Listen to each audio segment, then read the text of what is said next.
The wait was a long one. 1982, that's the last time affiliated minor league baseball was played here in Amarillo. Occasionally, with an independent league team located here, there was talk of minor league baseball eventually making a comeback. The movie Field of Dreams had that classic line in it, and everyone knows it. Build it, and they will come. Well, the voters of Amarillo approved the building of this downtown baseball park known as Hodgetown. It's this location, along with what many consider to be a thirsty base for baseball, that encouraged the San Diego Padres to bring minor league baseball back to the Panhandle. Let's go down to the field. More thunder and lightning. Anthony Pittman, do you have an update for us? Yeah, exactly. They will determine whether or not to continue this game by an automated system in the far end zone. It's called a Thor unit. When it goes off, we don't have to have the human element at all to decide to stop the game. When it goes off, the game stops, so that's what we're waiting for. Anthony Pittman, sir, what can you tell us down on the field? Yeah, as you see, tight end and defensive lineman for the Clark Cougars, DeMarcus Van Buren, says that he slightly twisted his ankle. He's getting it taped right now. I asked him if he plans to get back in the game. He looked at me and said, "You know I'm going back into this ball game." Oh, snap. Did he go in? That's good! Oh, my goodness. Did we win?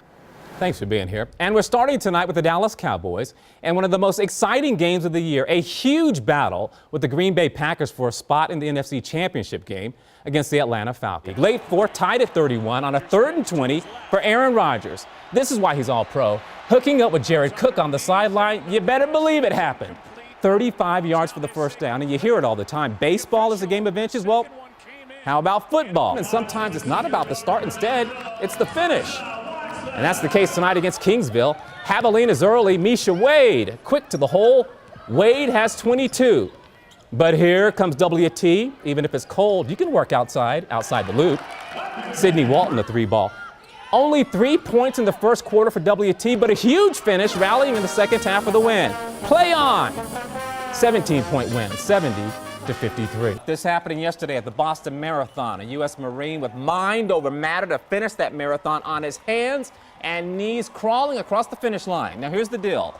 Micah Herndon started to cramp up badly when he was getting near the finish line. He said he was running a marathon for the first time to honor the Marines who have lost their lives in service to this country. So he had to finish, and he did, at 3 hours, 38 minutes. But of course now, the time, in this case, means nothing. And happening tonight, the Sod Poodles looking for their 3rd win of the season. Game 3 of their series against Midland. First pitch, 7:05. Sod Poodles starting a 4-game series tomorrow against Corpus Christi. And speaking of the good guys, how about this one last night?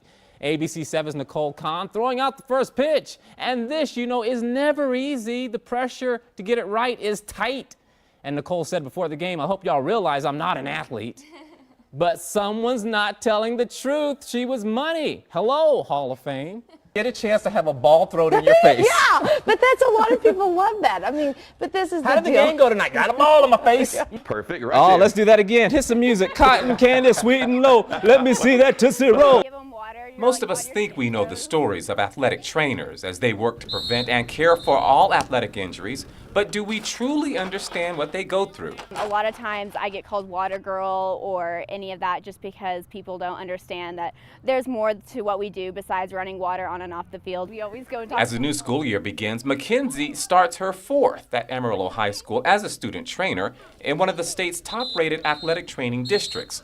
The student trainers at Amarillo High and within the district get the opportunity to translate classroom training study into practical application out here. And by all accounts, it's working. You've got to teach these kids that once you make a commitment, you've got to be reliable and you've got to show up for your practice times and your game times, be on time, and because you're taking care of an athlete. And like so many others, that's exactly what Mackenzie has learned after making the commitment here instead of dedicating her time to playing sports. But once I got into the football games and just being able to be a part of something and realize that what I'm a part of is more than just standing on the sideline handing out water. These student trainers might have a moment or two to trade a couple of stories of summer break, but it doesn't take long before they're back doing what the training is teaching them. And that's to keep these players on the field healthy and ready for the next play. I'll go out to a practice and I'll see those student athletic trainers and they are working.